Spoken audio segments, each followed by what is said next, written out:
यहीं बैठे हुए हैं। अब इन्हीं से पूछिए। तो ये सब तो फिर बाद में इन्हीं को लगा है कि वो गड़बड़ है, उसको छोड़ दिए। अब हम लोग कभी उसके साथ नहीं जा सकते हैं और सब गड़बड़ किया है। बिहार में विधानसभा चुनाव है और चुनाव के पहले नीतीश कुमार को लेकर कई सारे सवाल उठते हैं। विपक्ष ये आरोप लगाता है कि नीतीश कुमार के स्वास्थ्य ठीक नहीं रहते, और ऐसा आरोप इसलिए क्योंकि कई बार ऐसा देखा गया है, वो चाहे राष्ट्रगान के दौरान हो या फिर कहीं नेताओं के साथ बैठे हों, खासकर मोदी के साथ, कभी मोदी के हाथ पकड़कर उनका हाथ देखने लगते हैं, तो कभी पैर छूने को आतुर हो जाते हैं, तो कभी राष्ट्रगान में ही मुस्कुराने लगते हैं, इशारा करने लगते हैं।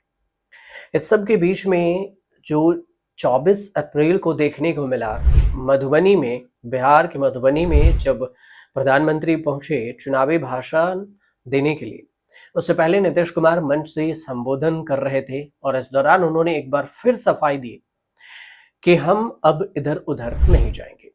कई बार ऐसा मौका हुआ जब नीतीश कुमार को सफाई देना पड़ा। जब भी मौका मिलता है तो ये जरूर कहते हैं कि हम पहले भटक गए थे, अब नहीं जाएंगे, इस बार हमें कहीं नहीं जाना, एनडीए में रहना है। अब वो जो इशारा कर रहे थे मंच पर, वो मंच पर बैठे हुए थे संजय झा और फिर उनके पार्टी की तरफ से लल्लन सिंह। वैसे तो तमाम विपक्ष जो अब सत्ता पक्ष के थे वहां पर, जैसे एनडीए में चिराग पासवान भी, इसके अलावे भी तमाम नेता वहां पर मौजूद थे, लेकिन जो उन्होंने नीतीश कुमार ने जो इशारा किया, लल्लन सिंह को इशारा करते हुए कहा कि इन्हीं के कहने पर हम इधर उधर चले गए थे। तो इसका मतलब क्या है कि जो एनडीए से अलग करवाए वो कौन? लल्लन सिंह थे। लल्लन सिंह नीतीश कुमार के खास माने जाते हैं, खासम खास। कई सालों से वो पार्टी में है, पार्टी से जुड़े हुए हैं। तो फिर नीतीश कुमार ने मंच से ऐसा क्या इशारा किया जिस वजह से कैमरामैन भी वो फोकस नहीं किया? फोकस करते इससे पहले ही सिर्फ नीतीश कुमार को दिखाया गया, ये बयान देते हुए कि अब हम इधर उधर नहीं जाएंगे। हालांकि देश में शोक की लहर भी है, क्योंकि पहलगांव में उधर हमला हुआ और वहां पर 28 लोगों की जो मौत हो गई है आतंकी हमला में। तो फिर प्रधानमंत्री नरेंद्र मोदी मंच पर इत्मीनान, शांति से, खामोशी से बैठे हुए थे सिर्फ भाषण देने के लिए। ना कोई मुस्कुराहट, ना कोई चेहरा पे कोई रिएक्शन। लेकिन इस बीच में जो नीतीश कुमार एक्टिविटी कर रहे थे, मुस्कुरा कर बात कर रहे थे, ये वीडियो भी सोशल मीडिया पर काफी वायरल हो गया कि देश में शोक की लहर है, देश में हर एक शोकाकुल है, क्योंकि आतंकियों ने पहलगांव में अटैक किया, 28 लोगों की मौत हो गई, मासूम बच्चे सब।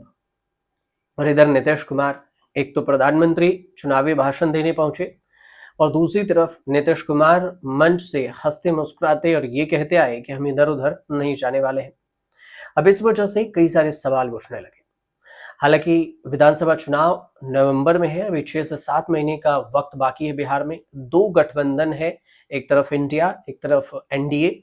दोनों गठबंधन की तरफ से अपनी अपनी रणनीति अपनाई जा रही है और इस साथ में जो त्रिकोणीय मुकाबला की भी आशंका है। आशंका क्या, फाइनल ही है।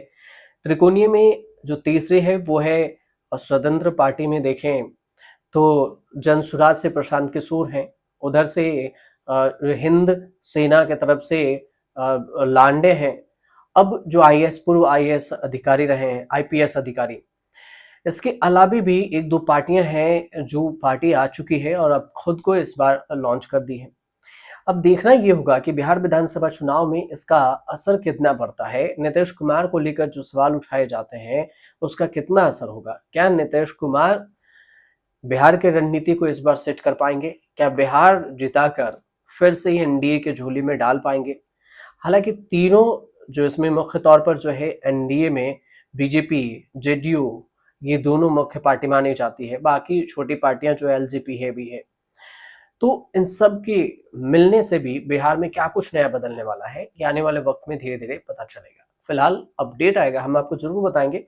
आप हमारे चैनल से जुड़िए, सब्सक्राइब कीजिए इसे और लोगों तक शेयर जरूर कीजिए।